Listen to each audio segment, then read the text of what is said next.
Yeah, 45. I thought I sat down and down in his office. That's true.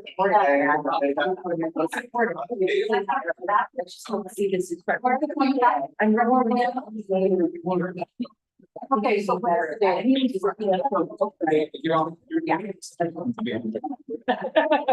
Better, you know, we do me over myself, definitely. Because they're very trees. They over the that was a she called me rent. I did not spend 3 years in US law. I just in Myers and I'm like, you know, because it's like, oh, my birds are gonna think I'm an animal chaser. I'm like, okay, I'm going out. I have my 2 cents in. Whatever chance, most of the families. It's crazy. Major accidents and stuff like that. I'm like, just doing. I appreciate all that. There's so many different. And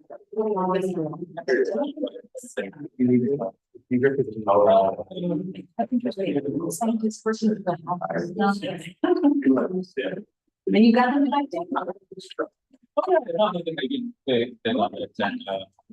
So because we've been making a little this for you. It's on a really big. I really like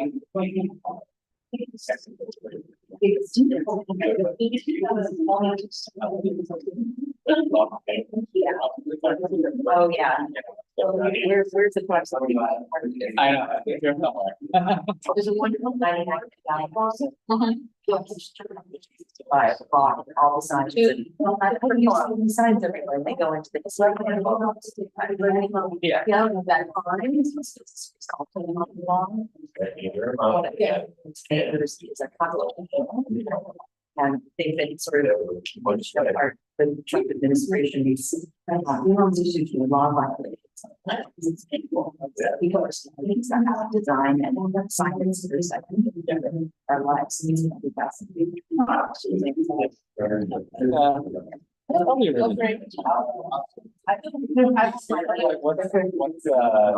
What's stable?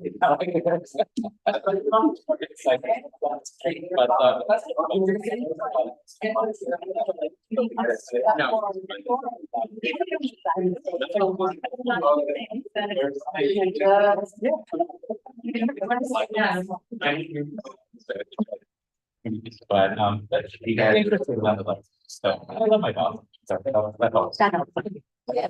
And people think there's that job to do that. That's why I'm looking for a new job. I'm stop. I'm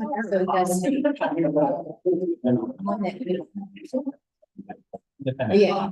Yeah.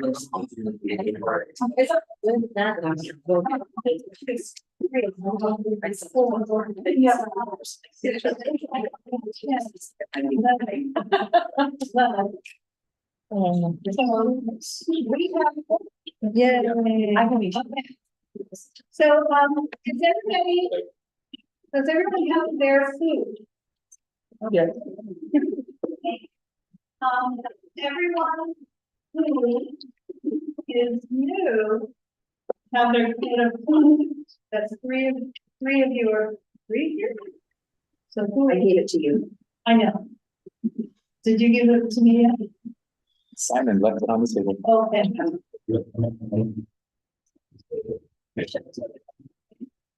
Elizabeth's working on it. Okay. And by the way, I'm Laura Myers, for those who didn't know, but I think everyone knows. I'm gonna call our meeting to order because we have forum with 11 board members and my count is correct, here in the room, and 2 online.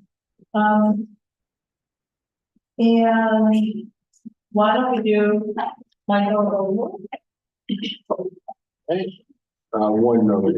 So And I think tonight we should all introduce ourselves as we're going along because no one who's new may know who we are. So I'm the vice president of Unnc and until unless Paula arrives at this meeting. Chris, you want to hand it? Just, aren't we supposed to remind everyone online that they're supposed to be visibly present and not? Yes, as we do the roll call, Recreation has entered the room. So yes, here comes Shireen and Marco will come when he can. But we do have. No, Frank, can you sit up a little bit? Come around this side and sit up, please. So anyway, I'm admitting and running this meeting, and Michael will introduce himself and his title. He is. Hi, I'm Mike. I'm the dignitary. That's the correct out. There we go. And I will be taking a role in recording the EAP as we go through everything.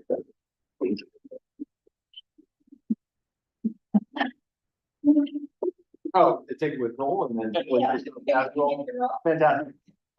Candace Jackson. Present. Hi, everyone. My name is Dennis, and I am the treasurer, and I live in Region 5.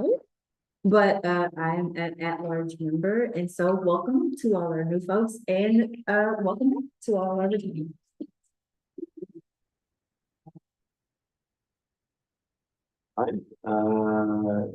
C. So Chris.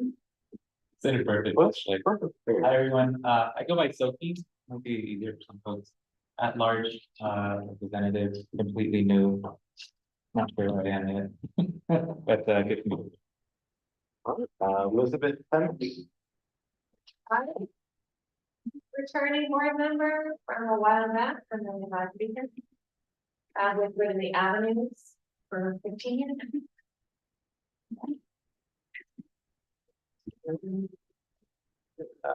Christina Hernandez. Is,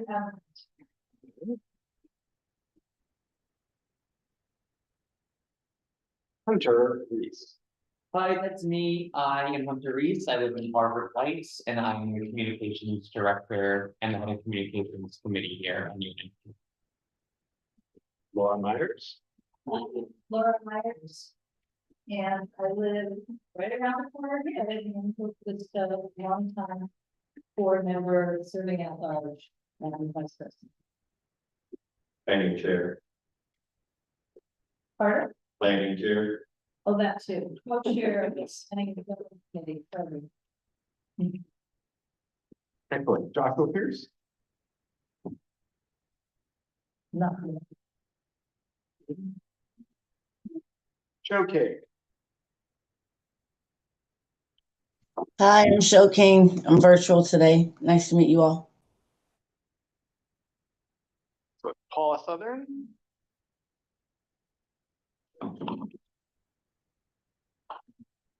Well, Edward Saunders. At the moment, please mark it on this. Okay. Michelle Rothman. Hi, I'm Michelle Rothard. I live in Region 10, I think 10. So, my residence is near Gainesville, Vermont. At large representative, and nice to meet you all.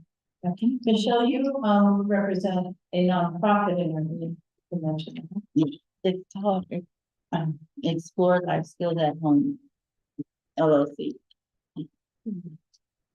Thank you.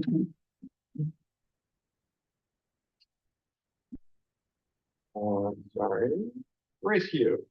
I'm Grace Yu. I'm holding over against Sydney Forum, so I'll only be for 2 months as an official board. I'm here. Kareem. Hi, everybody. I'm Karine Alkridge. I represent in Region 2 area, Harvard Heights. And I co-chair with Grace Yu, the Emergency and Safety Committee.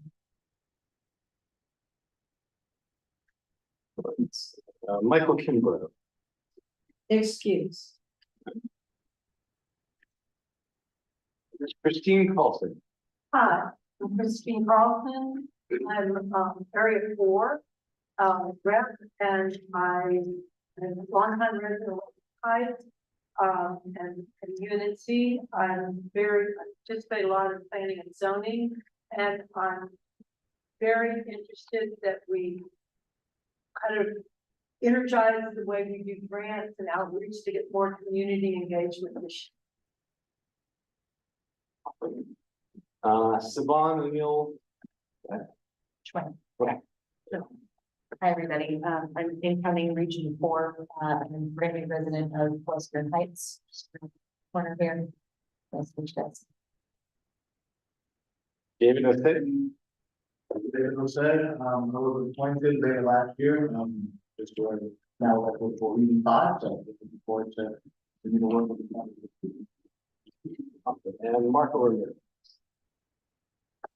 Here, I'm Marco. I'll be here for another month. Former secretary. Awesome.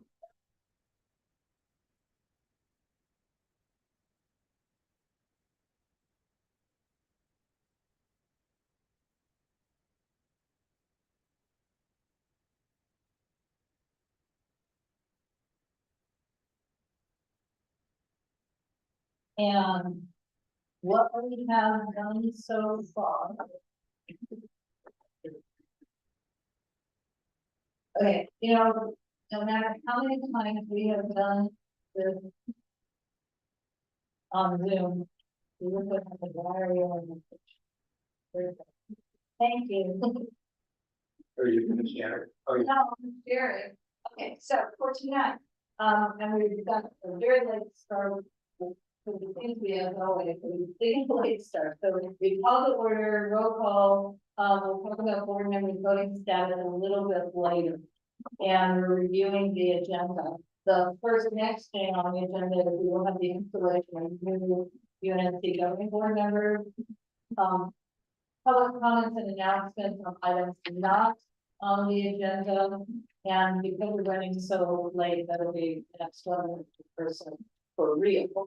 We do have a presentation and sort of an overview, Unnc, a review of our, and then a discussion about stuff like us through the end of the year, last year review. Then government agencies report. Item 6, election of officers. I feel that we'll probably table that kind of discussion about it, like table it till next month. We do have an applicant here. For one of the reasons we have an applicant to present about a cannabis application. And then we have funding requests. Then 8A, we also have an applicant. Our B will be tabled. And then C probably is relatively quick. Table B being tabled for next. And the update on the park meetings in Jefferson Park will be very quick. I will have a much more detailed update in a month or two. And then pro forma number 10, we already approved the service agreement scope of work for our website in June. It's part of our budget, but just in case the board wants a BAC from this fiscal year, we're going to just vote on this thing again quickly. And then we have our executive committee reports. Committee reports are needed. We're not really so late that we don't want to do it. Full business.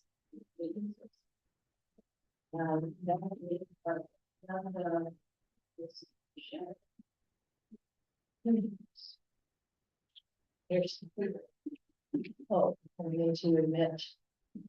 Yeah. Okay, so Jeff, yeah. Yes, Laura. And Alfonso can assist with this question. Is Jeff giving the oath only to the very new people or to every board member who was elected in this last round? It can be anyone that typically typically it's all the newly elected people. Sometimes we can do everybody. Yeah, it's up to the board. Oh, I'll try to give you guys a copy too, sir. you know, do whatever Jeff wants us to do. No.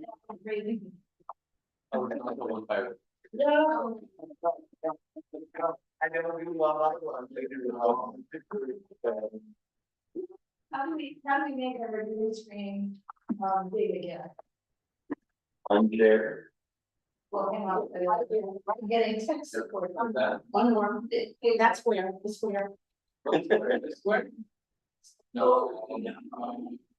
I just want the whole screen, so that the It's folks. the upper right. Upper right. Looking, There you go. also raise their hands and at least pretend to. Yeah, okay.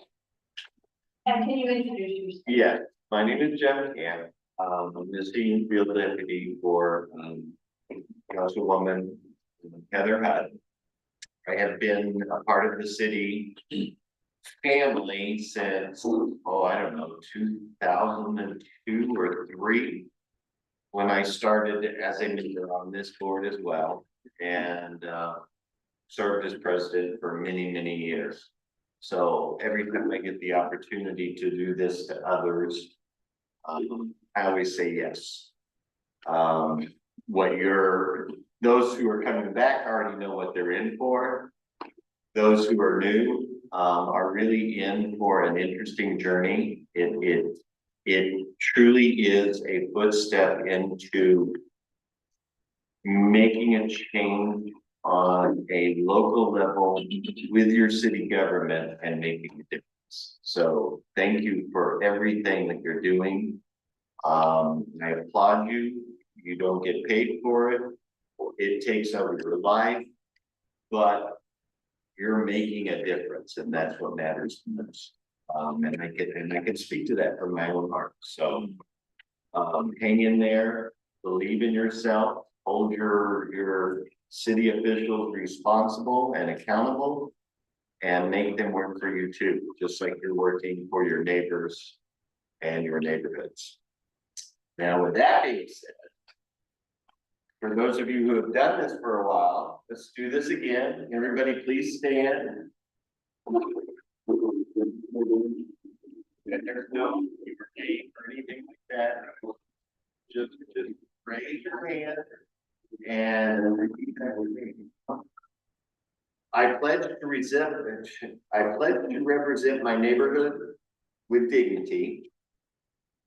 I pledge to represent my neighborhood with dignity. And pride. Integrity and pride. I will encourage other points of view. I will encourage other points of view. Even when they differ from my own. Even when they differ from my own. I will respect. I will respect. Value and consider everyone's opinions. Everyone's opinion. I will find the good in my neighborhood. I will find Praise it. And promote it. To my neighbors. to my neighbors And to the neighborhoods throughout the city of Los Angeles. and then to the neighbors. I pledge to do this to the best of my ability. Congratulations and welcome to Nickerson.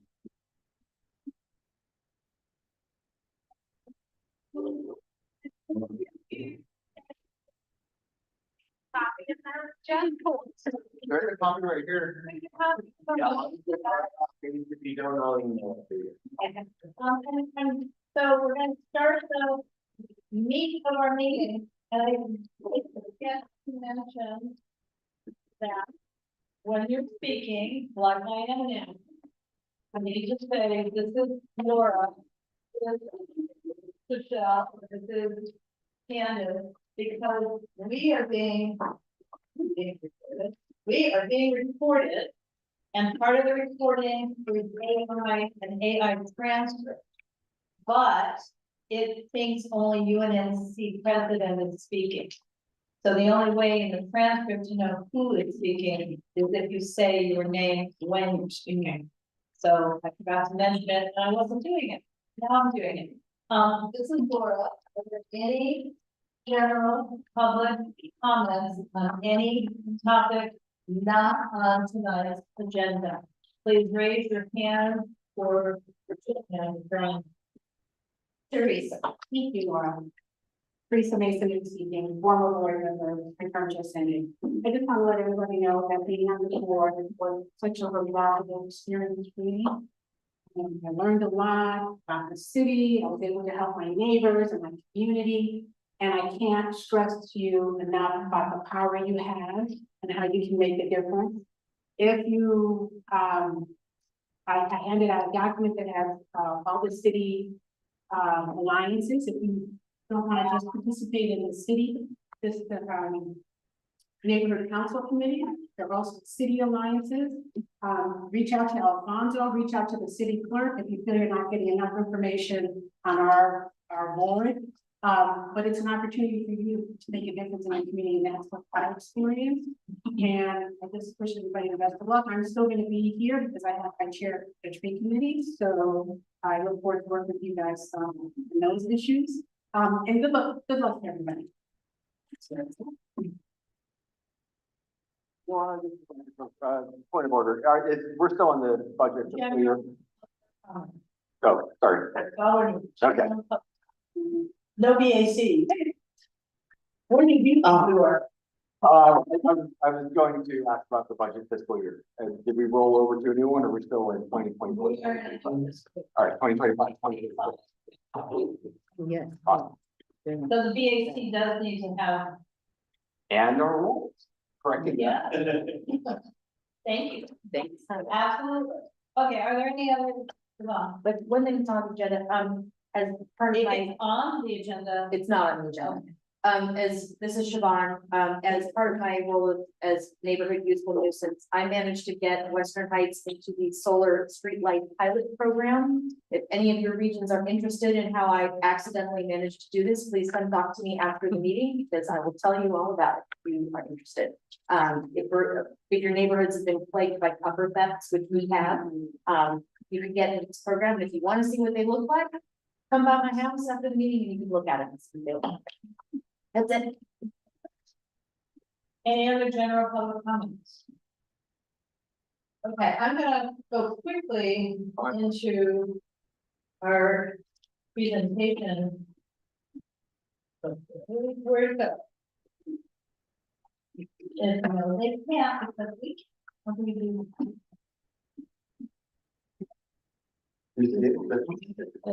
But I might have to go to. Teresa,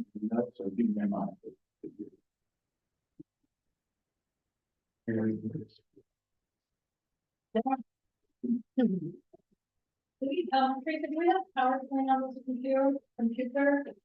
If you know, did you ask me something? Yes, do we have PowerPoint on this computer? PowerPoint, yes, we do. Oh, I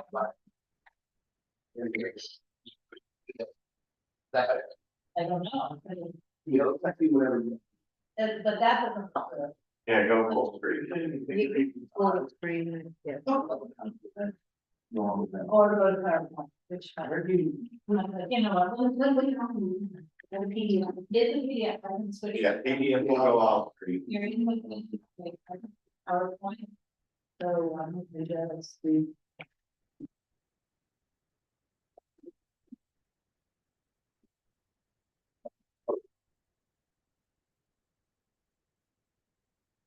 Just to double check, are you looking at the screen on that? All right.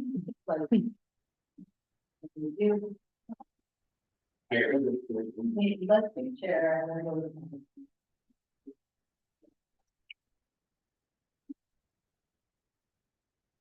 Sorry, everybody. Escape.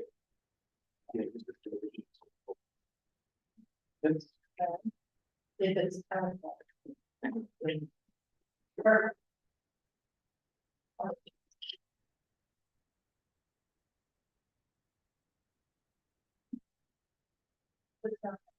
I got it, what's on? What's happening over here? Yeah. Okay, we've been asked to.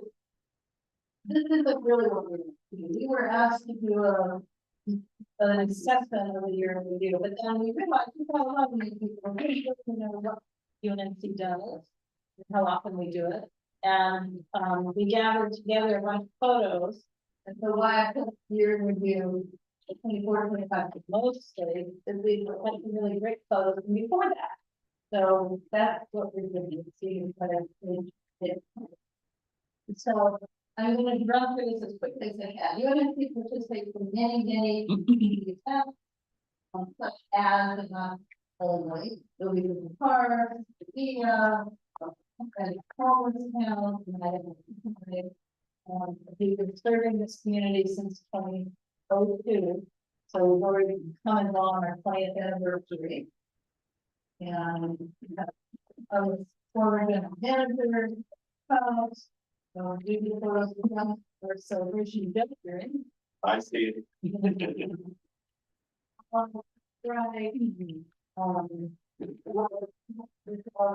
President is in third. That's We had two, Jeff. yeah. Thank you to the folks who organized. Bringing Teresa. You're gonna see their photos coming out a lot. Because they participated in a lot of things. So we did a community resource fair in the legislature. Communities which stays in photos house. Via Blue, but we also invited other city and community-based entities, including the Friends of the Jefferson Park HOV, sanitation, this is City Trees, we go to Way Trees. Teresa, are you working with them? Or is Teresa? Yeah. So for a few months. Yeah. The Friends of the Jefferson Library. And the time was having it all. Taste and Soul, we usually participate in that with them. Cyclovias, many of them. So this is one, Jefferson. Well, Jefferson. Image on the right is Jefferson, the image on the left may, you're not and this is Jefferson, the one on the right is this on Venice Boulevard, a couple of years back. This is on Western Avenue. We did that, that year we were covered. A lot of our friends and learners actually got their bodies and they rode around. This is obviously different.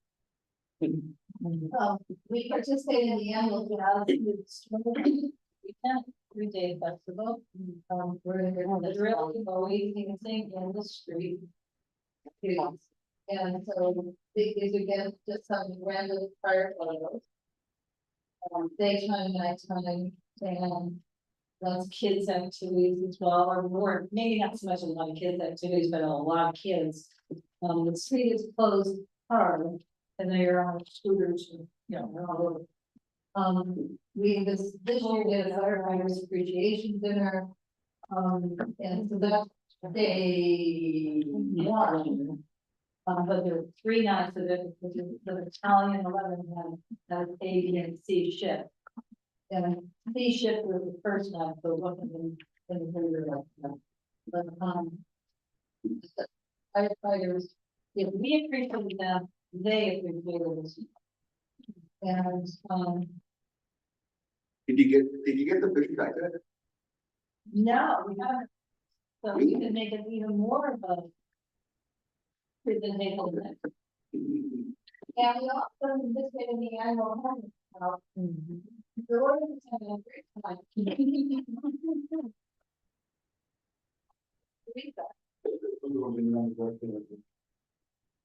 So, and we partner with, you know, really quite a few other nonprofits. So these are photos from the Garden School Foundation. We partnered with them on several projects and also provided seed money for their first farm market. They now distribute free 2,000 pounds of food a month. It's not just food they grow in the garden. They've actually partnered with a couple of their organizations that Is that wrong?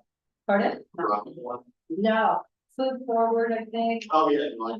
And some other, but not from some. This is Garden School Foundation. They teach, they have 13 schools, including 24th Street Elementary, where they've got Thomas Grady. gardens in the school year. Basically, and it's an educational program, they grow food, they do, cafeteria compost, the kids collect the onion food, they learn how to do all of, I mean, it's a wonderful program.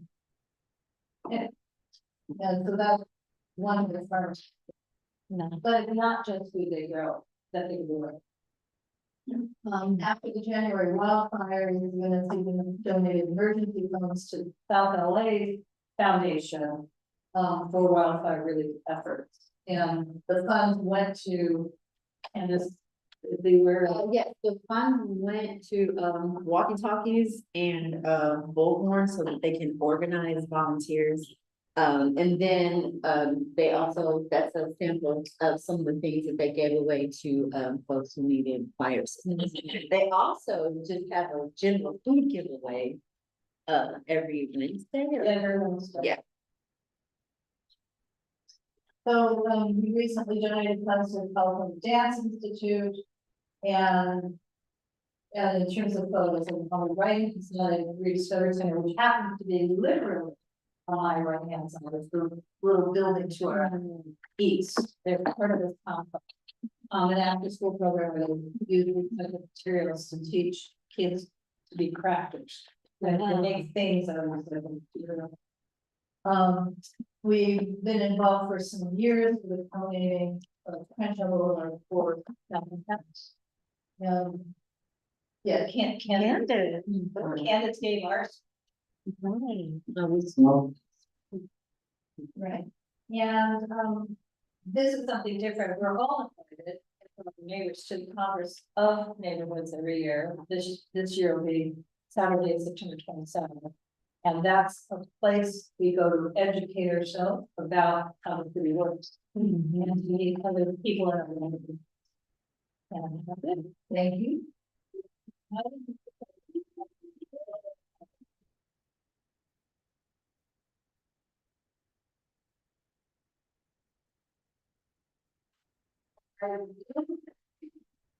Not everybody was photographed, and I think it's partly a function of not putting yourself in the view of a person who will count.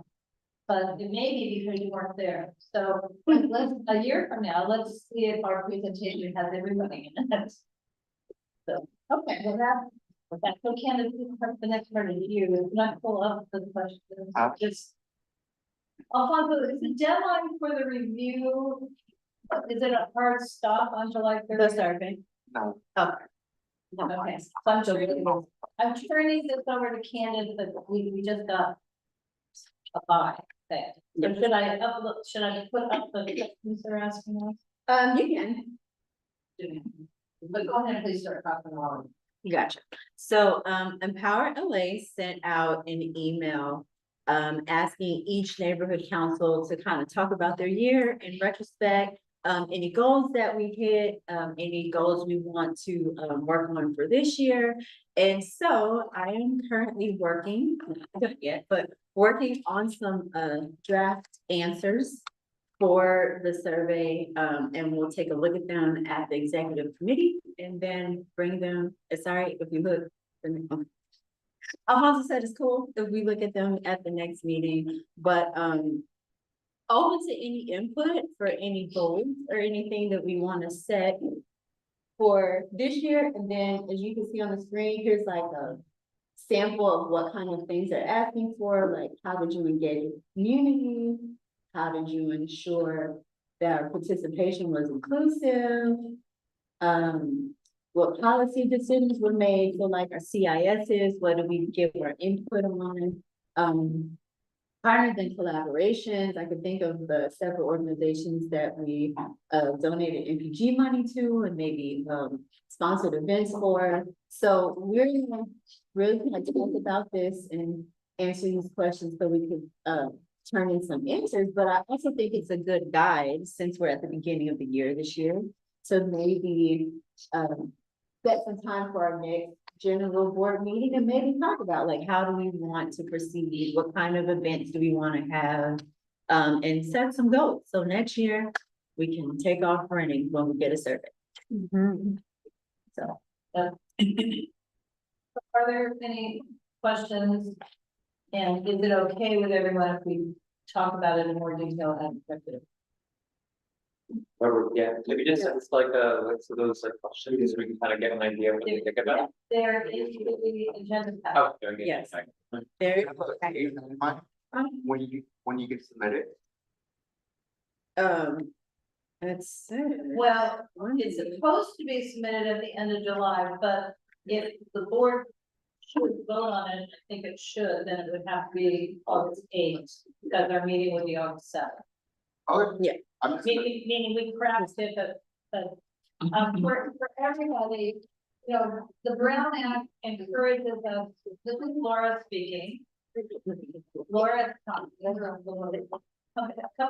are talking to Laura speaking. The California Brown Act encourages any legislative body, and we are one, to have a great deal of transparency. So when we say we'll discuss it at executive and kind of come up with a draft, it still should be voted on by the governing board, not so much that we're gonna have a half yes vote and half no vote, but because that's transparent and members of the public can see what it is we are doing.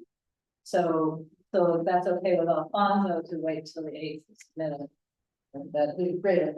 I'm that's the right person. So. Okay. Because if it's not okay to wait, then we have to do it at executive, and anyone who's really interested should go to that meeting. So we'll come back to this topic before we leave tonight. And then, sorry, one more thing. I would also encourage folks to come to executive board if you had input on the questions or wanted to help come up with the answers. When we set a date that everyone will be available.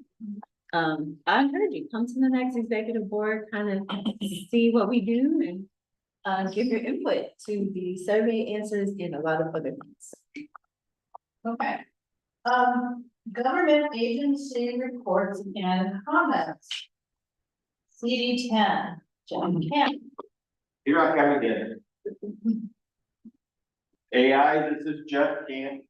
From CD10, Councilmember Heather. Just some upcoming events. This neighborhood council participated in our first movies in the park at Benny H. Potter. The next one is coming up, and that's going to be at Rainier on July 16th. We are also, she was on earlier, but I don't see her on now. We're also working with Sandra Pruitt, another former UNC board member, to do a movie in the park at Leslie Shaw, right next to the library on Jefferson. And I believe that's in August. It's August 12th, yeah. And then the other issue that I wanted to bring up is that we're doing two events. I'm not sure where the second one is, but on August 16th, we're doing what is known as Splish Splash. It's a water slide, water play bash at the park. And we'll be bringing in a whole bunch of water-based bouncers and sliders and all that. And the first one is happening on the 16th. And it's at the, what's the name of the other park? It's also Rainier. And it's from 10 a.m. to 3 p.m. So be on the lookout for more outreach on that stuff. The other item I have to announce, that's why I'm going to be leaving here shortly. I am in the process of exiting. I purchased a home back home in Muskogee, Oklahoma. And my original goal was to leave after the West Adams Avenue's Jazz and Music Festival. It was going to be my last one for Donna's sake. But I won't be leaving now until probably towards the end of the calendar year. But I'm going to, I see a lot of different people looking at me. I left Muskogee, Oklahoma 4 days after graduating high school. in 1986. And I came to California. And I've made my mark. I've made changes. I've made better neighborhoods and all that good stuff. And now I want to go back where I started and finish the last part and see maybe what I missed there. So, there's your CD10 update. Big update.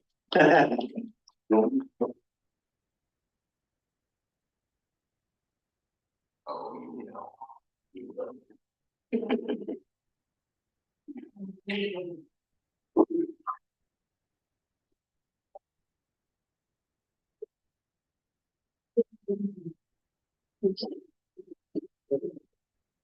Done reports? That's great. No.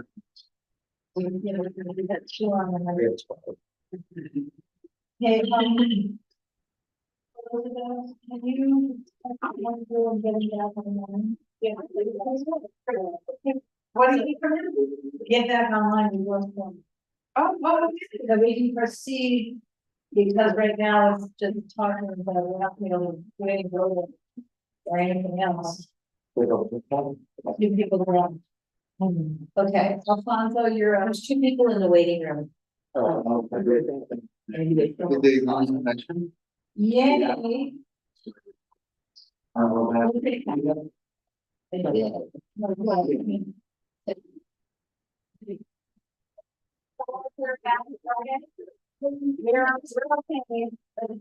We're barely okay.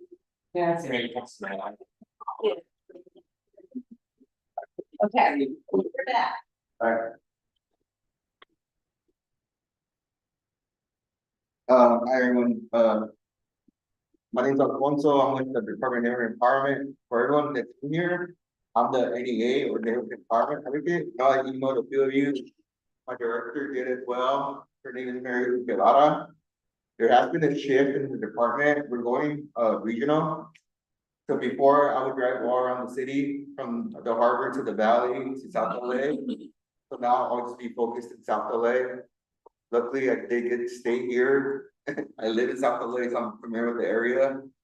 So that's the biggest shift. They want me to focus more on community organizing and reaching out to nonprofits and doing that kind of stuff. So that's the big shift with us, right? There's a lot of changes going on with the department. There's good changes, I think. There's more of a shift to that. So again, like if you have any questions, I know it's a lot to learn, especially for the new board members. There is a lot of training going on. I know there's a mishap with the rosters. It does happen, you know, like we have staff. There's 99 member councils, they get overwhelmed with sheets. It's 1,500 board members, right? So all the system stuff, it gets overwhelmed. Especially when you like, it crashed 5 times this week. So GoDaddy went down. So I know someone, I think Ed called me today or yesterday and it was down. So just so you guys know. When it comes to questions and that, it's fine to disagree with me. If you don't like, if you don't agree with me, that's fine. You can always disagree. I don't have an issue with that. But again, just be professional. Again, just do your trainings and we'll go from there. There was budget day. I know I saw Laura there. Thanks for attending that. It was, wait. No, I didn't see that. I didn't see you there? No. What was the? I went. Oh, South LA. The meeting group. Yeah. Yeah. Yeah. No, I was. Yeah. It was like right before that. Right? Yeah. So we are doing like meet and greets throughout the. We did one in South LA for City 9 at the currently Price's office. Again, that's the shift we're doing, right? We're gonna be more regional. Again, Laura did mention Congress and neighborhoods. That's one of my actual projects that I work on every year. I work with the planning committee a lot. Plan that out. It takes about 6 months of planning, as you guys know, for one day. So it's a pretty big project. A lot of go there. Go over here, right? So that's one of my events. Hopefully I can see you guys there. I will be taking a leave this year, just so everyone's aware. I know I've been talking about that. So it'll be at the end of this month. I'll be gone till September 15th. So my wife is pregnant, so she's expecting. So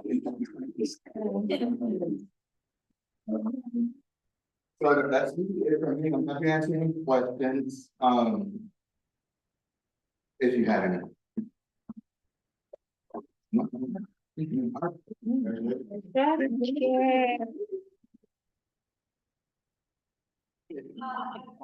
Congratulations.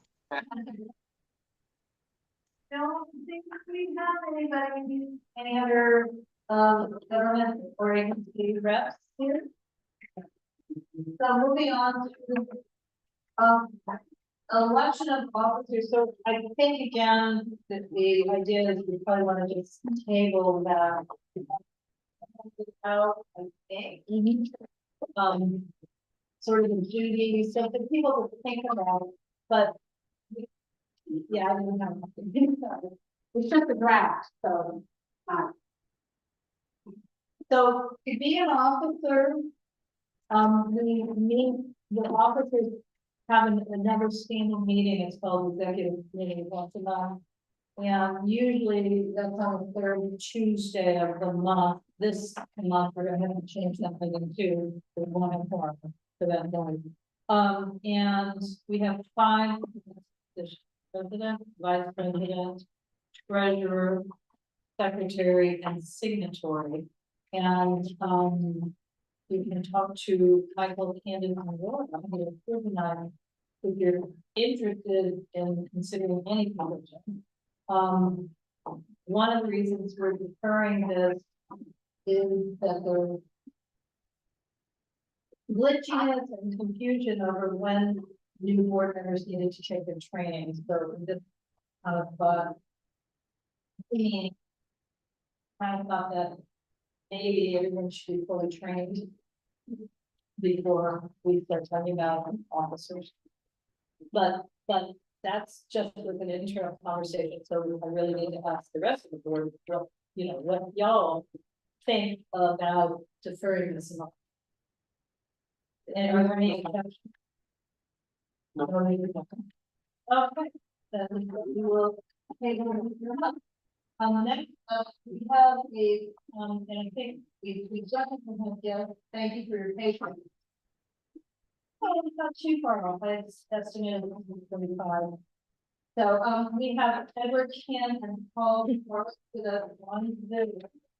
And this is related to an application. It's been submitted to the Department of Cannabis Regulation for a license to conduct commercial cannabis activity. There will be a community meeting on Tuesday, July 22nd. And then there will be an actual hearing on the date of August 7th. On Thursday, August 7th. So our board meets again on the evening of Thursday, August 7th. So we don't have time to wait. So we're going to do this, you know, presentation, and then we'll decide if we want to take a position or not. So, is it who's speaking on behalf of Paul or Edward? I don't know, but you can unmute each of yourselves and introduce yourself and just tell us information. So we don't really have that.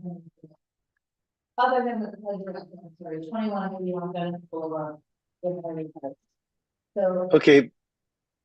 Hi there, everyone. My name is Edward Kim. I'm the applicant. I have to apologize, actually. I'm having a hard time hearing everyone. Everyone sounds like they're speaking underwater to me, so I'll do my best to converse with you guys. So, but yes, my name is Edward Kim. I'm the applicant. Paul Park is my associate. And if you have any further questions, I'd be happy to, either one of us would be happy to answer them. Yes, hello, good evening. My name is Paul Park. I'm an attorney and I'm the representative of the applicant. And if the board has any questions to address to either me or to Edward. Can you just tell us a little bit about your plan? Like, what is Sweetgrass Enterprises? Do you guys have stores already?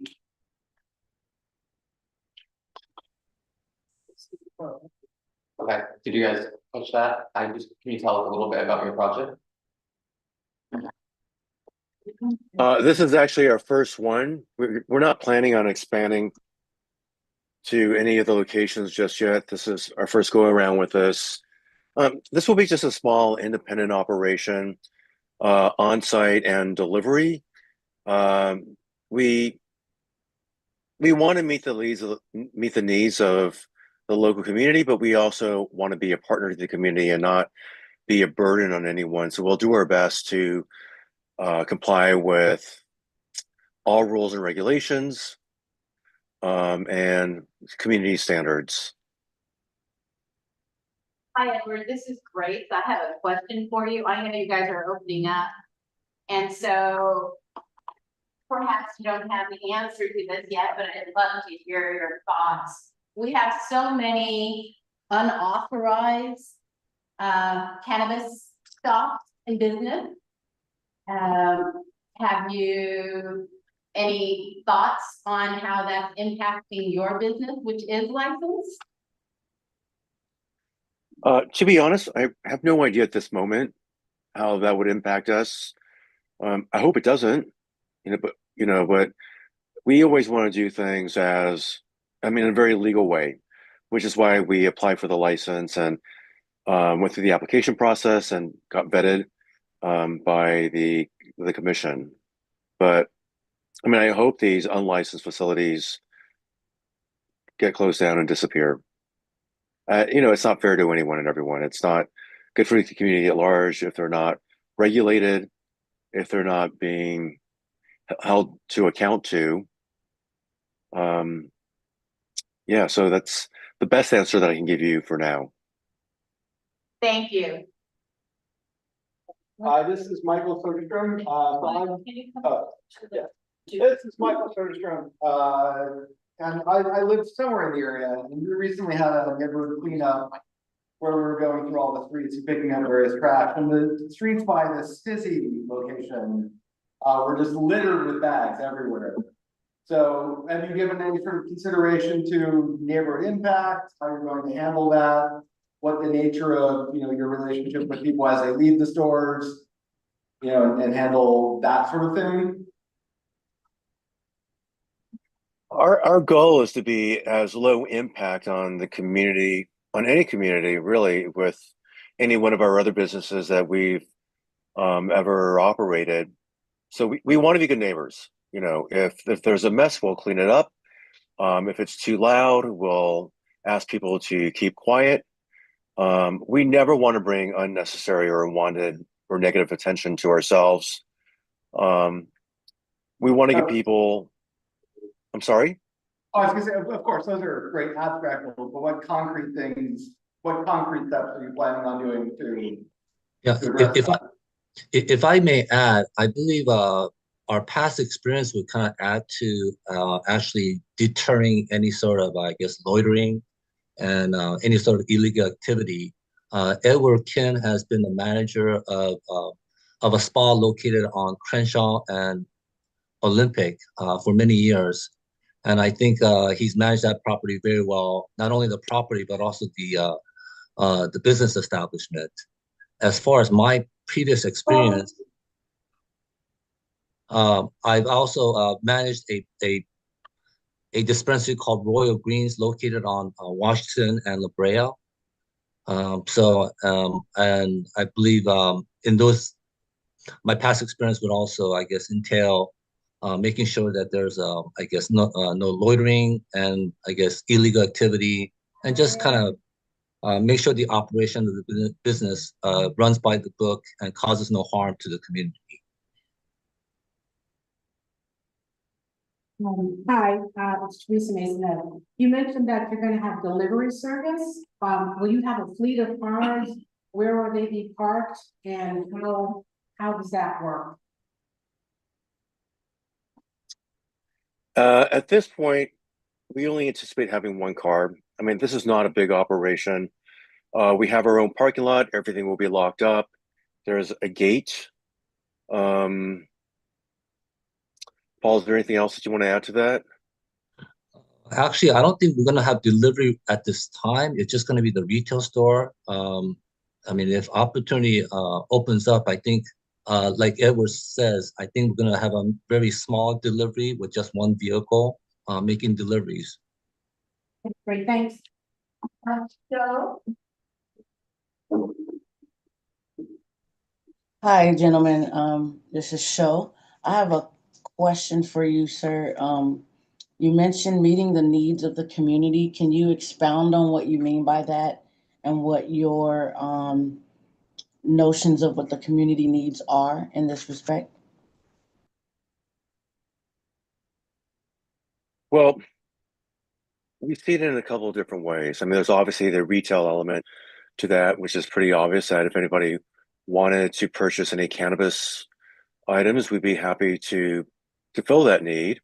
But we also want to participate in any local community endeavors that might be asked of us, right? So if you wanted us to help you with fundraising or outreach or whatnot, we'd be more than happy to participate.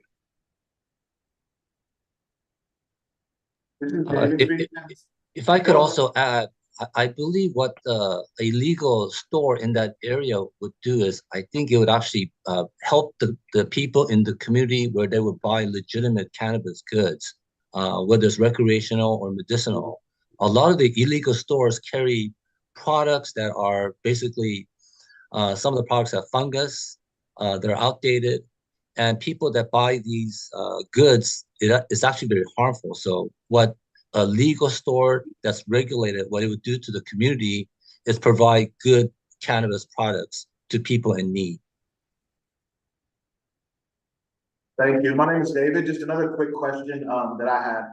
Understanding a lot of the pieces that you spoke about as far as trying to prevent loitering or other, security needs, illegal activity. Within your business plan perspectives, is there a plan, although this is a small operation, to have an increased security presence, or would just love to hear how you're planning on doing that? Because I think even if there are other places who attempt to do the same thing, just would love to hear how you plan on attempting to actively prevent the loitering or other, potential illegal activities that would happen surrounding the location itself. Yeah, as far as security, I believe during the hours of operation, our intention is to have a security guard on site at all times to provide. Just one security guard? Just one security guard, I'm sorry? Yes, there'll be one security guard. Yes. Again, this would not be a very big business. I mean, if I could estimate the volume of customers, I think again, I don't think it's going to be a lot as far as volume. So I think one security guard would be sufficient.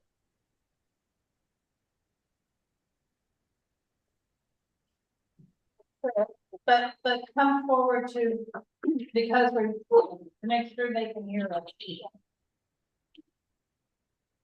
I have a question is regarding, you talked about that many illegal shops might not have quality products. What is the regulatory body that oversees and certifies the quality, the purity, the free of pesticides, except for legal product? Who is accountable to certify? I mean, are you FDA? Who oversees the quality of your product, ensures it meets whatever the regulatory standards are? Yes, the Department of Cannabis Control has regulations on the type of products, the quality of products. They actually come and test the products, and there's also regulations on security, the hours of operation. So again, we intend to follow all the rules of the regulations. So you have your hand again? Yes, that's my hand again. I just wanted to know the name of the business and the location. Yes, the location is 2181 Venice Boulevard. I believe the intersection is Harvard or Hobart. Is that right? It's Hobart. Yeah. And the name of the entity is Sweetgrass Enterprises, LLC. And the name of the spot, you said it's on Olympic and Crenshaw? Yes, That's Century Spa, right? right? Yeah. Century Spot, okay. I just wanna go there, so I'm asking to go. And my other question is, as far as, giving to the community, do you have an active, programs or anything like that? Or is it only when the community solicits for some sort of, monetary gift or service? To be honest, we're not that, we haven't thought that far in advance just yet. I mean, our whole goal right now is just to get through the application process. This is going to be a new venture for us, you know, and we're going to learn and grow as we go along the way. Okay, please do consider that. Thank you. Of course, yeah. I'm Elizabeth Benner. I'm an oncoming or returning board member, and I'm going to try to look at this one because I think I'm looking at you there. Couple of questions. One is your hours of operation. And second is, do you plan to change the look of the storefront? Because it's not friendly with the picture I saw on Google had barbed wire. So are you planning on changing that storefront? Were you able to hear that? It was a little difficult, a little warble for me. Are you going to paint the storefront? Are you going to change the signage? Are you going to put awnings? Are you going to take off the security bars on the windows? Will you be able to make it look more friendly and more neighborly? Okay, I understand. So we've already painted the building. We added additional security features like the security bars because we want to prevent any break-ins from happening. So there's that element. The barbed wire on the roof, I think, is rather necessary so that people don't climb onto the roof and break in into the building from the rooftop access, as there are 2 floors with the second floor accessing the roof. Okay, what are the hours of operation? Paul? Yes, actually, Edward and I haven't really discussed in detail, but I was thinking about maybe about 8 to 8 or 10 to 8. The Department of Cannabis Regulation, I believe they allow up to 10 p.m. and I think they allow you to open at 6 a.m. But I believe our intention is probably about 8 or 10 a.m. and closing about 8 p.m. at this time. I think finally, I think you might be coming up against like a generational resistance. Like, this is not how I grew up. This is, cannabis had a different reputation when I was growing up. My son partakes in cannabis, and when I'm with him up in San Francisco, I share a little bit. I'm learning. But so I see that you're doing something new in our neighborhood, you're doing something new in our culture. And I guess I'd just like to hear you expound on why your product is amazing and what you just love about this business that's going to really benefit people. I'd like to just hear you exude enthusiasm about this product and this business you have. That's all. Does that make sense? If you could hear you. He's smiling, so okay. Yeah, I think I understand what you're saying. I mean, cannabis is so wildly popular in our current culture right now. I mean, I know tons of people from fairly young, I mean, not too young, not minors, up until they're senior citizens and whatnot that regularly partake in it, mostly for recreational purposes, some for medicinal purposes. The products that we would carry would be well manufactured, safe products that are available in any other dispensary. I don't know what else I could say to show my enthusiasm for it. I mean, I think it's going to be an exciting venture for us. I think it'll be something that a lot of people in the area would like to see. it will make it more convenient for them, safer for them to get the purchases. Okay, so I'm also watching the clock, so Candace and do I see hand over there? Hello, Candace Jackson here. And I just have a question. So I looked at the map in the picture and I noticed that there's a liquor store directly across the street. So like a cannabis store and a liquor store, that could be interesting. So are there any plans to like coordinate with the liquor store or kind of find a way to maybe reduce loitering or anything that could happen? Because we recently heard about a liquor store a few months ago and it's interesting. So sometimes liquor stores can be interesting. So is there any plan to maybe coordinate with the liquor store or do you have any thoughts about that? Paul? Hello? Yes. We have not spoken to, well, I have not spoken to the liquor store person. I don't know whether you have, Edward, but I mean, we intend on speaking to not just the liquor store, but other businesses around. We just got the green light for this license, I think, a few days ago. So it's gonna take a little while for us to get set up. I mean, we just have the location. We don't really have anybody set up yet. So hopefully we'll get to talk to other neighborhood, but as far as our store, we intend on having nobody smoke marijuana near the store. So if anybody buys the products, I mean, they're gonna take it home. We're gonna make sure they do that. As far as the liquor store, I mean, we'll talk to them and make sure that we coordinate properly so that there's no loitering or any illegal activity going on either in that liquor store or near our property. And again, we're gonna have a security guard during working hours that will be going back and forth inside and out to make sure that the premise would be safe and clean.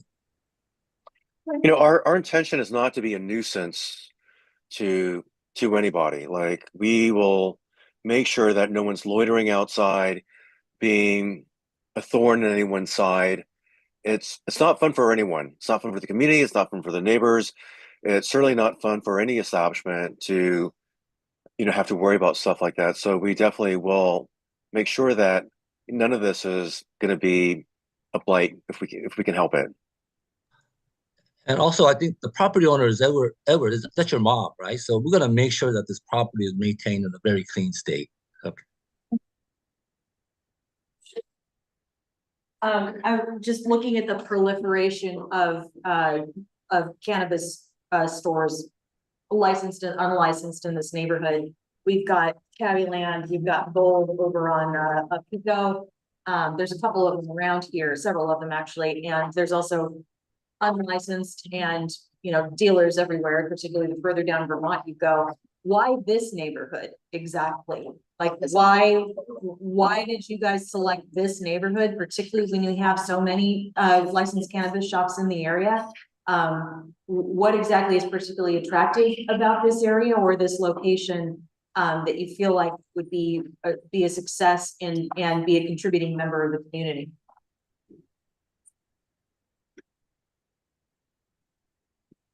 We like the footprint of the store. It's a small building. It's a small store. It's not very big. It's not a massive undertaking on our part.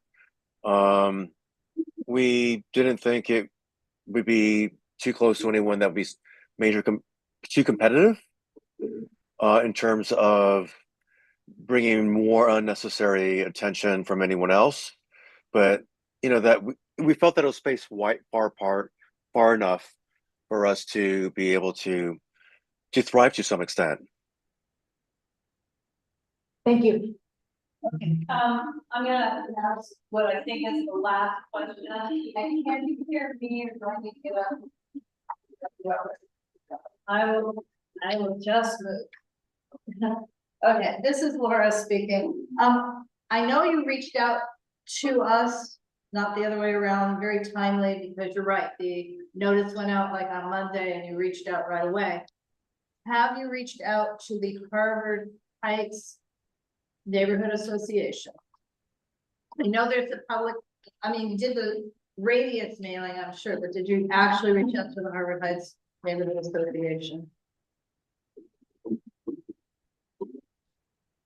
No, we haven't. So far, we've only reached out to you. We didn't realize or weren't aware that we should reach out to them if you'd like us to, we'd be happy to. They are one of the city's oldest neighborhood associations. Dates back almost 40 years. Michael, are you on? I. So I will share your information with Michael Soderstrom and he will work that out, but I think it's Yep. really important. And there's a Harvard Heights Neighborhood Association and a North Harvard Heights Neighborhood Association, and sometimes they meet together and sometimes they don't. And technically you are in North Harvard Heights by about an inch. But the impact would be on both groups. So I'll get your information to Michael, but I'll copy everybody at the same time. Okay, Great, thank you. Thank you, guys. so for the board, oh, Teresa, we don't have, if she needs. We have the lowest after that. Well, only if Marco fits. If Marco should, don't she said, she can join in 15 minutes. Okay. All right, so if you can join in 15 minutes, Michelle, I will do it now. Oh, you're joining now? Oh, no, it'll work. That's right, but if they. Okay, sorry for the technical moment. What I wanted to ask board members is, again, there's a community meeting this month, but actual Canada regular commission meeting on the 7th of August. Do we want to write a letter in support, in opposition, ask more questions, or what action, if any, do we want to take as a board on this?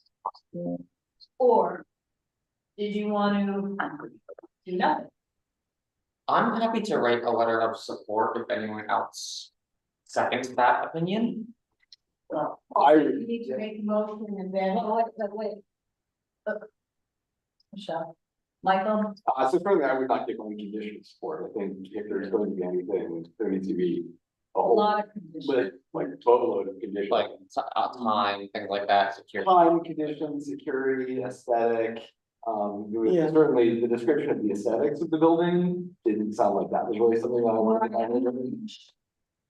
HPOZ, that the barbed wire is, Right. you know, whether or not it's desirable for security, I don't really. For the aesthetics, it's like, I can't imagine that they're gonna do anything to make it worse. There are other things that I feel like we should pay attention to, but it's right now, it's like a rundown old building, like, they're gonna wanna make it look nice, you know? I have a question. Are they going to make it look nice? Maybe I haven't heard that. This is Soprit. I'm curious to know if Sweetgrass would request us to do that. Is that something that they desire? That's what right. Okay, and then can I ask a question to them? Sure. So with regard to like your brand image, I mean, is this a business where you're looking at like a high-end shop kind of brand, or is this sort of just low budget, minimalist type of endeavor?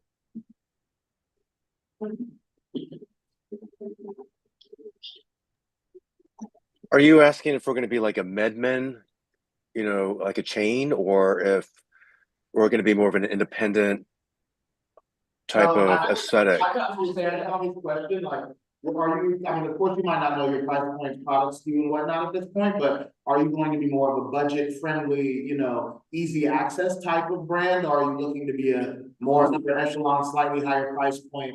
Whether that affects your client base, affects the perception of said business, because I think for a lot of us, understanding there's still things you have to figure out. There's still just a lot of kind of empty questions for us to be able to paint a picture to, accurately support it otherwise. And it's so correct again, but at this point, right, I know you guys are still conceptualizing it, but I'd imagine you would know if you would, are going for more a high-end market, because that will kind of paint our picture for us that hey, this is gonna be a nice shop, right? I think that's what we're struggling with right now, is whether or not it's just gonna be sort of, you know, But the one next to Venice and Western on those corners that you don't even know exists, are you gonna look like them? That one I think is more of the like low budget med men situation, not low, like a low budget situation, you know? Do you have any visuals of what you think your place is gonna look like, Edward? Not as of the moment. Our idea was that we just want to be a nondescript. We don't want to draw like a lot of unnecessary attention to ourselves, right? We don't want to stand out in any kind of negatively meaningful kind of way. We don't want to look like a hole in the wall either, right? We just want to have a storefront that's open, and if people come in and they leave, we take care of it as quickly as we can without being a pain in anyone's ass. Pardon my French. If you want us to make it look nice, we can certainly do that. That's not an issue for us. We really didn't know if you all would want it to look nice, or if you all wanted us to just be a plain Jane, not stand out, blend in. Your feedback would be really great. For me, the biggest thing is you guys, and this kind of reiterates Michael's point, but you guys will be about a block and a half from that city store. In that neighborhood, there are just those black Stizzy bags all over the ground.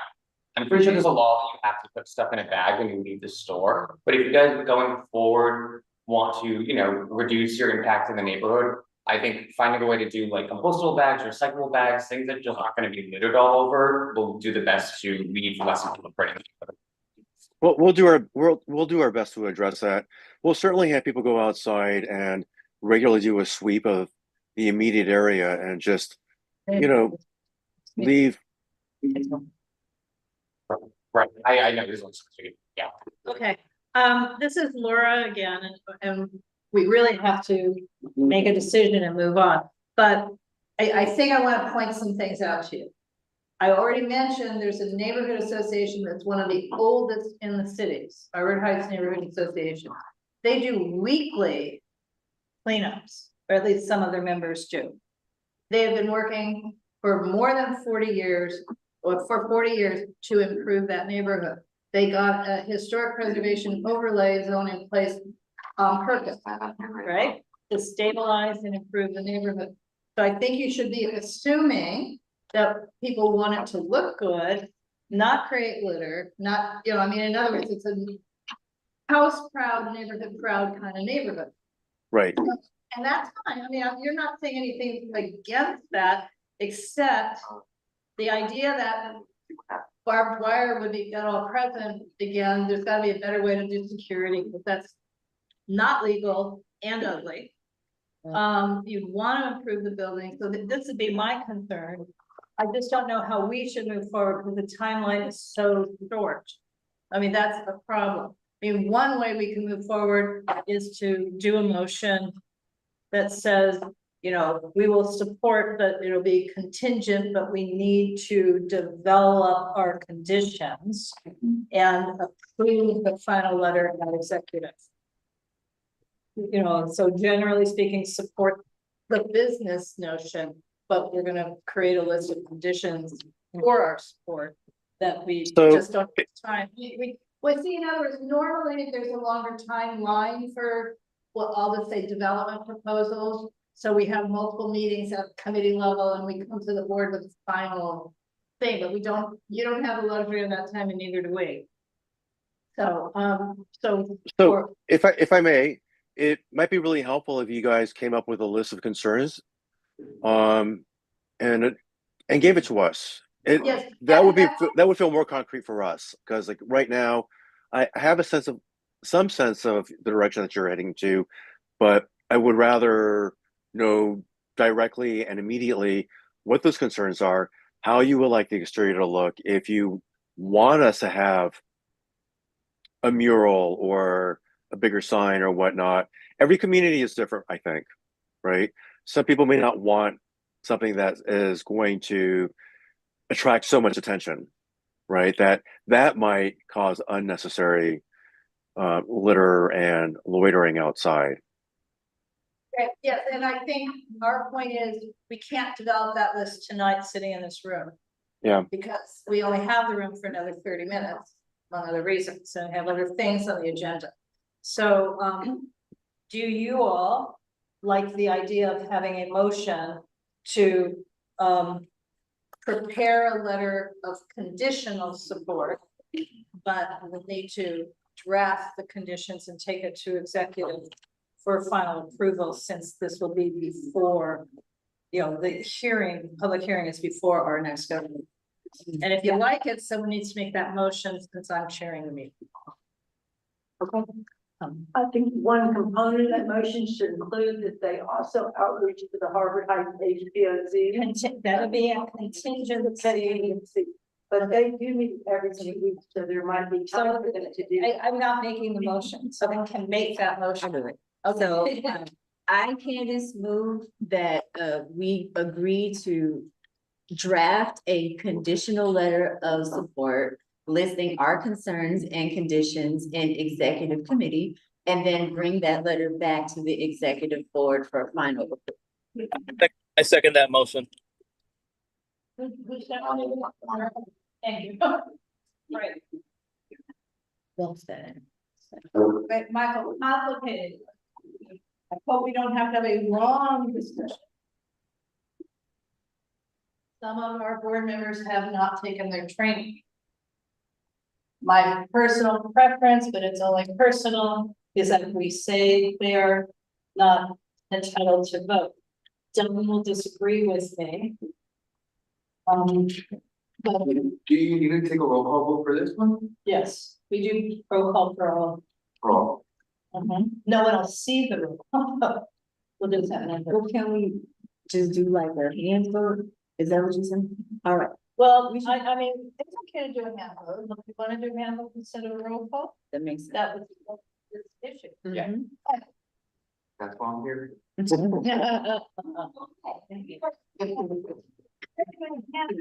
All in, did we have a second? We did. Yeah. Okay, all in favor? Who's eligible? All in favor, raise your hands. If you're eligible. Just raise your hand. Okay, we'll have a further discussion on eligibility in a few minutes, but all or any opposed? One. Abstained? 1, 2, and not voting at all? If anyone's not voting at all? Anyone not voting? Okay, motion passes. All right. Thank you, and we will try very hard, Paulo, and we're, well, first I'm gonna email you again with Michael.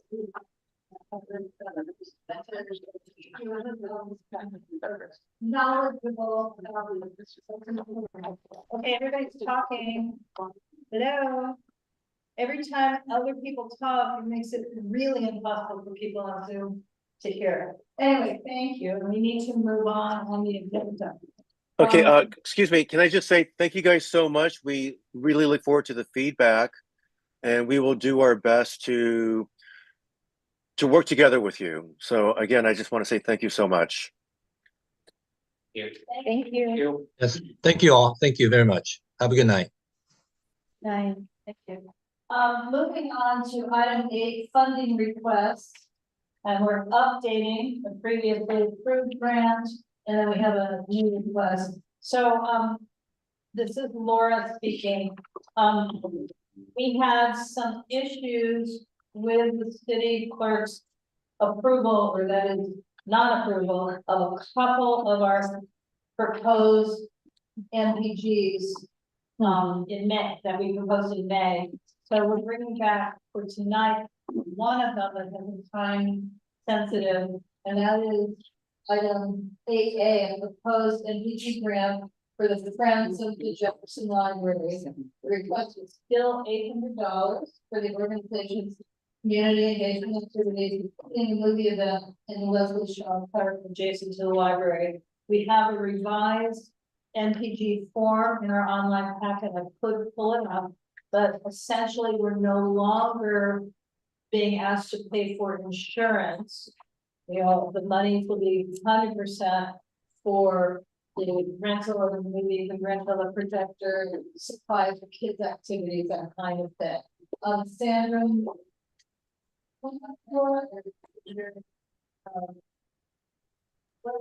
Camera. Yes. Hello, hi.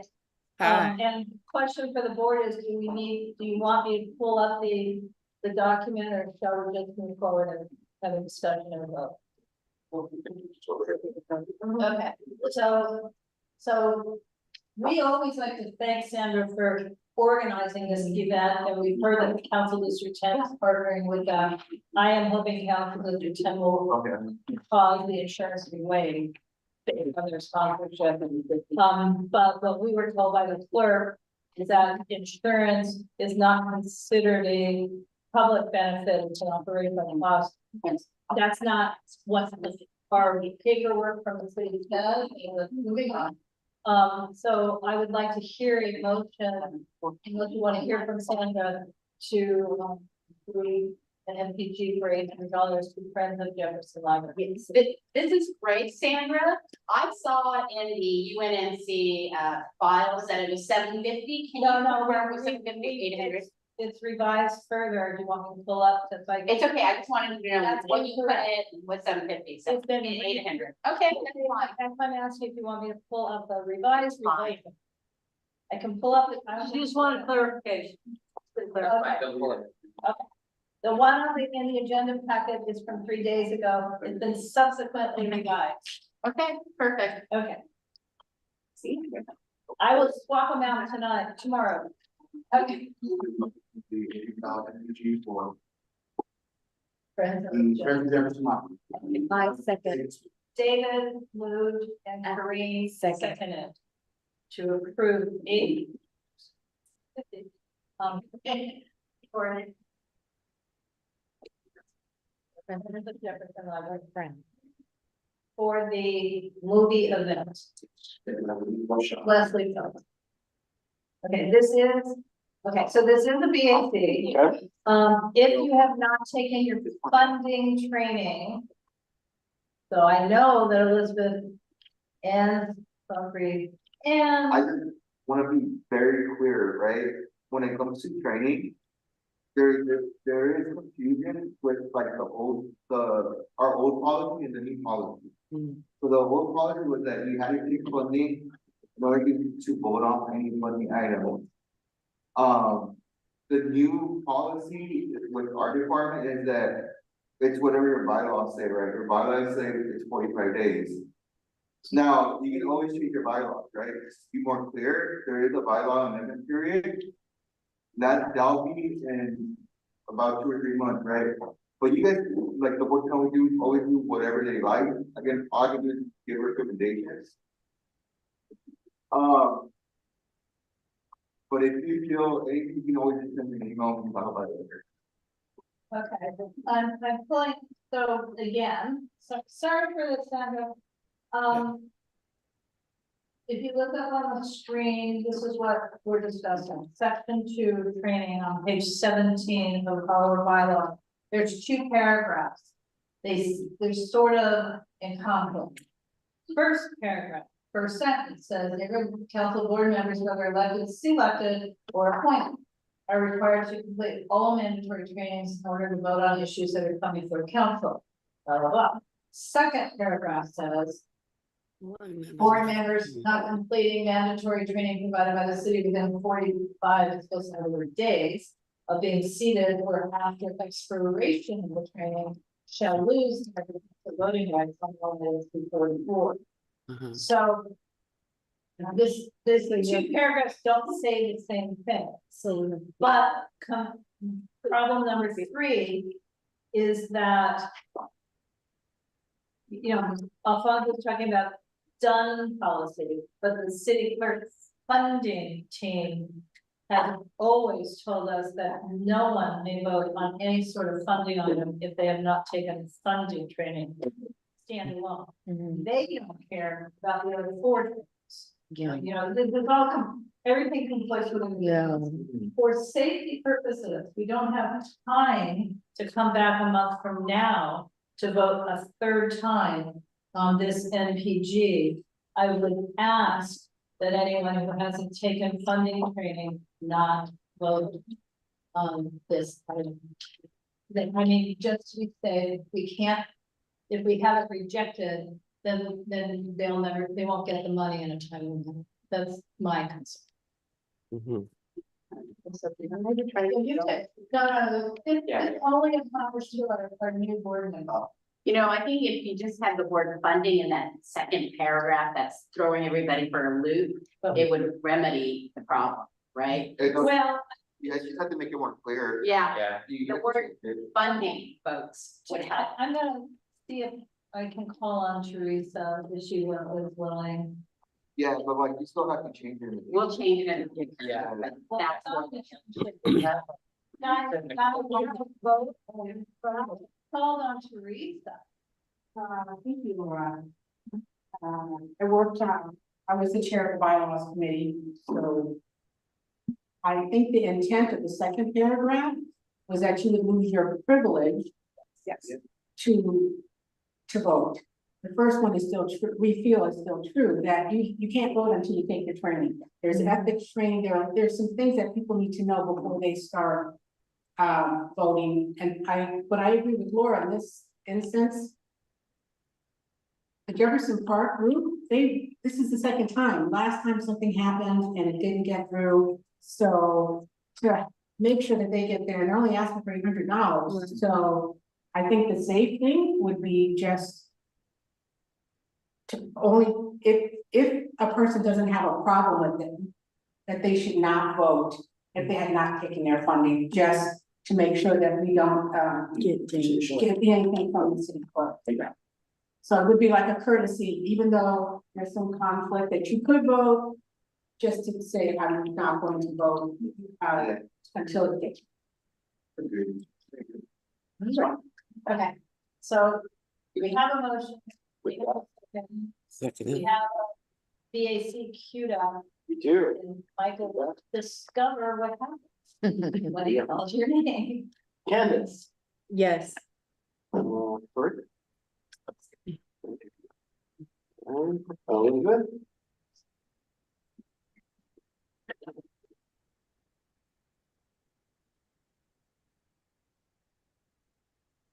Christina? No. Oh, that's sorry. Hunter. Yes. Laura. Yes. Cheryl. Yes. Michelle. She left. Yes, you might have been understanding about what you're saying. Great. Yes. And yes, Kareem. Yes. Chris. Yes. Ron. David. Yes. Marco. Was that me? Yeah. Yes. Awesome. Okay. All right, item B, we're skipping C. Laura, sorry, Yes, you got it. it's approved? Yeah. Yes. Okay, well, I'd like to say something. Besides, thank you and welcome to all the new members. So I would like to, I would like to invite Unnc to have a booth out there, and especially for the Jefferson Park reps that we have that are new. I've been living in Jefferson Park for a long time. I was on the board a long time ago, and we would love to meet and have you all, the Jefferson Park members for sure. All of y'all are included, but to come out and talk with our residents and see whatever else we know, what interests is and what goals you guys are working on in the new year. So thank you very much, and please come out. I already have a tables and chairs and canopy, so just bring out some freebies, I guess, some merch or something like that, and meet me in the park on it's actually National Night Out, which is August the 12th, a Tuesday.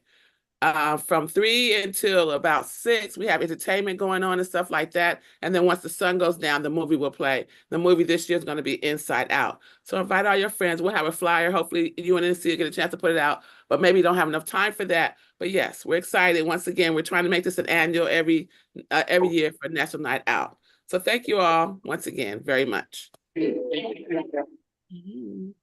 Bye. If you saw the fun pictures from the previous jazz under the stars in the Avenue on Labor Day weekend, we have already voted last fiscal year to be one of the named sponsors, but we still have to, purchase a booth. But we get a discounted rate for purchasing a booth because we're a sponsor. So the booth rate, I was told, is $750, and we do need to vote to approve that on the assumption that we do promptly, but you must be standing there too. Yes, I am, as we know, I used to represent the Avenues, I'm sorry, this is Teresa Mason, I used to represent the Avenues. Michael Kimbrough, the other rep, is not here, so I'm filling in. The Jazz Fest is a 3-day, Labor Day weekend, 3 nights, and in the past, the neighborhood council has purchased the table for all 3 nights, and representatives show up, they spend a few hours with great music, it's live music, so a little bit DJ in the beginning, but then there's live music and great food. It's and from Adams to 25th, it's all blocked off, so it's a really fun event. So I'm hoping that the board does support it. So Unnc can have a table. Also that you guys, especially the new members, come and volunteer to a few hours so you can see what's happening. So and Laura will weigh in. It's really one of the best events in the city, because certainly in our community, it's family friendly, and it's really a food festival and also music. But I think it's both, but there's lots and lots of food vendors, and all you need to come, and so we need to be there. And we all need to get our photos. Anyway, is there a motion to approve $750 for booth? I motion to approve $750. And I think the same guidance and if you haven't taken funding training, you can do what you want with it together, maybe if you don't. Or maybe not. Or don't tell you like, talk to Laura first. Yeah, told her something. But no, he is right. All right, Candace. Yes. Chris? Abstain. Elizabeth? Hunter? Yes. Laura? Yes. Joe? Yes. Michelle? Michelle's here. But I think she's not, I just don't know if she's calling. All right. Great. Abstaining. I read yes. Corinne? Yes. Chris? Yes. Sean? Abstain. It would be yes if I could go. Great. David? Yeah. Marco? Yes. All right, motion passes. Okay. The next thing, a quick update, park meets in Jefferson Park. And, Unnc. So last month, you all met with her. Oh my gosh, we've been so busy the last 30 days. He has spoken with and met with Metro, Assemblymember Brian's office, Land, which is the land. What is land? Los Angeles neighborhood land trust, people who build parks.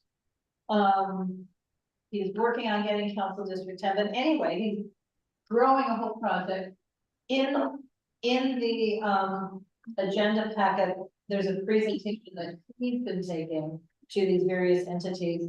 We're hyper focused. If you recall, 2 months ago, we Unnc were asked to, and then wrote a letter about Unnc Park needs, and we focused on the same thing he's focusing on, first last mile, which is that intersection, the expedition and council where we have two stations.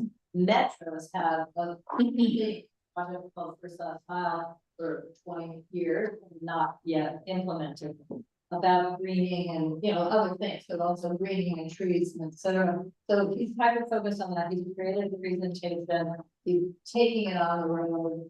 And it looks like we might get ourselves a car already. This is just 30 days. He would be here, but for the fact, like Alfonso, his wife is pregnant or not, because it's due, the baby's due anytime. And if it's not here by Saturday, it will come on Saturday. So he just couldn't come tonight, but intends to come to the planning and zoning committee meeting in mid-July.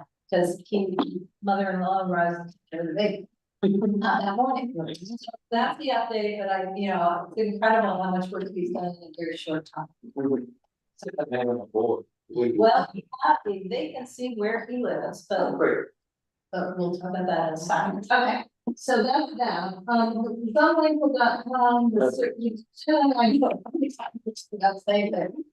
We approved for the scope of work and service, the service agreement last month. We need to just take another vote tonight. For those who are new on the board, Ken's on our website. She charges us very little. She lowered her rate because of the budget prices we having. It didn't lower the amount of work she's planning to do. So it's all pretty good. And we already put it in the budget, but just in case, as the city clerk prepares the contract, they want to see this fiscal year BAC. Let's do another BAC. So the motion is, motion is to approve the sunwindco.com website management service agreement / scope of work for the fiscal year 2025-2026. I would happily make the motion to finance sunwindco.com website services scope of work FY 2025. Checking it by Dave. And again, those little rules about funding matters apply. It's okay, I'll be voting on this next month anyway. No. I think we're expecting something.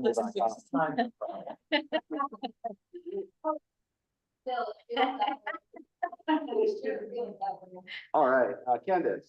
Yeah. I'm here. There we go. Elizabeth. David, Hunter. Yeah. Laura. Yes. Show. Abstain. Abstain. Gotcha, thank you. Michelle. Yes. Thanks, Grace.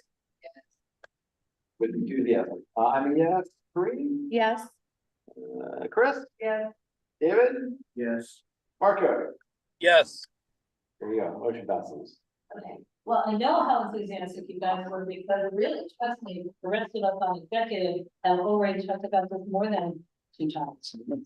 But just for clarity, some of this stuff is really necessary because we did have to know what our budget was.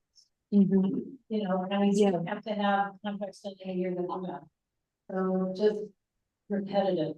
Okay, executive committee, president's report table. Treasurer's report, Candace. Okay, so just a couple of updates before we get in. Yeah, before we get into the merge. So we are in a new fiscal year. And our budget was permanently cut to 25,000. So not great news, but better news is whatever you have left over from the previous year, you are allowed to roll over. So there's not a cap on it this year, whatever you have left. And the amount that we had left over was $14,103.69. So they usually send out a letter that lets you know what your rollover is September-ish. So I'll be on the lookout for that, and then we can start to make plans on how to divvy up our rollover money and add to the current $25,000 budget. So lucky for us, the update, that we did make a proposed budget based on $25,000, so we're cool. Turn that in on July 1st. So if you went to the website to kind of look at what our current budget is, all of our allocations are updated. Question? Okay, yeah, so that's the update. Admin packet is in. Current budget is set, cut, but we'll have some more wiggle room due to the rollover from last year. Let me jump in, and the credit card was released, we have money. Oh, yay, okay, so. So I wasn't sure when I was handing it over to Subway, so like, this is afternoon. Oh, baby, I'm Yeah. at work. Yeah, I first, we're good. So, You. yeah, so our current budget breakdown for the year of our current $25,000 is $3,890 towards MPGs. We have another $5,500 towards outreach, where we want to try to have more events and network with the community. And then finally, our office and operational expenses, $15,610. So that's the current divvying up of our $25,000. So I wanted to kind of give you all that update before we jumped into the MER. It's Okay, jump. Okay, so in the month of June, we were trying to spend down money as much as we could, but also being cautious that we might need to roll this money over. So for June, we spent $5,334. A lot of that was on the credit card because the date to cut checks was in May. So most of our checks were issued or cut then, but we have usual payments, public storage. Here. So public storage, we got more t-shirts and branded tablecloths for our outreach event, so that went to Print Deco and for imprint. We also ordered compostable plates and utensils. Someone reached out to us and asked us to be, consider being more Elizabeth. Yeah, so Elizabeth asked us to be more environmental friendly, so we did take some of our money and purchase some of those items. I'm gonna jump in. Okay. And they're still in my possession. I don't want them. But we don't really have room in this closet, so we will have a discussion at executive about how to store them. As you saw tonight, we were still using the existing paper plates, but we do have enough compostable plates and bigger plates and little plates and utensils for the. Just need a more efficient place than my car, front porch, and David's house to store them. You got it. So, okay, so we bought more outreach stuff, tablecloths, t-shirts. We made the final payments to Ann Zumrinkle, our favorite person to talk about. Her final payment for May was $450, and then her end of the year invoice that made sure we paid out the rest of her contract, which was $1,387.50. And then also on this MER is the MPG that we issued to support LA Parks, which is the South Seas House, reimbursed Laura, and then the $500 for the sponsorship for the West app. So what we just voted on was for the table, but in the previous one it was $500. So our name is going to be on the flyer when it's distributed. And just so again, you all know, otherwise the table would have been 15. So we have to say because we gave them money early, so they have money to work with. That's what the sponsorship request is all about, so they can start creating their outreach material. So that's the fastest. That was, yeah, the fastest Yeah, so that's the update on where the budget is, our admin packets in, everything's good, so need a motion to approve the month. I will, The June invoice. I will make the motion to approve the June 2025 AR. Second, That was David? yes. Okay, so in this case, the people who were not here in June just don't get to vote, so that's a whole different reason for not voting. So this time you know, not. I told you, when the column, I think it's 16. Just, Candace. Abstain, I was not here. no, did you just abstain? I was She wasn't here. here. She wasn't here. Oh, right. Yeah. Yes. You were not here in June. She wasn't here. I You was- were on the phone. Oh, well, yes, I recall you being here. I mean, you weren't. Yes. Great. All right. Hunter. Yeah, yeah. Laura, Yes. and Show. Yes. Hunter. Yes, abstain. Oh, abstain or yes? Abstain. Abstain, all right.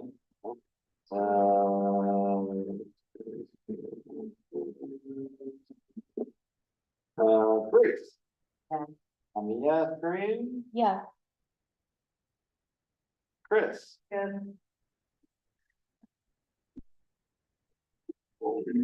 David. Yes. Marco. Yes. Excellent. We done? Yes. Okay. Okay, do you want to talk about the word retreat, or do you want to defer that to executive and next? so we can. Okay. So vice president's report is just the update on training and, so this is not really updated, so it's a bit of a problem. The portal updates, Cornerstone portal updates on Mondays and Fridays.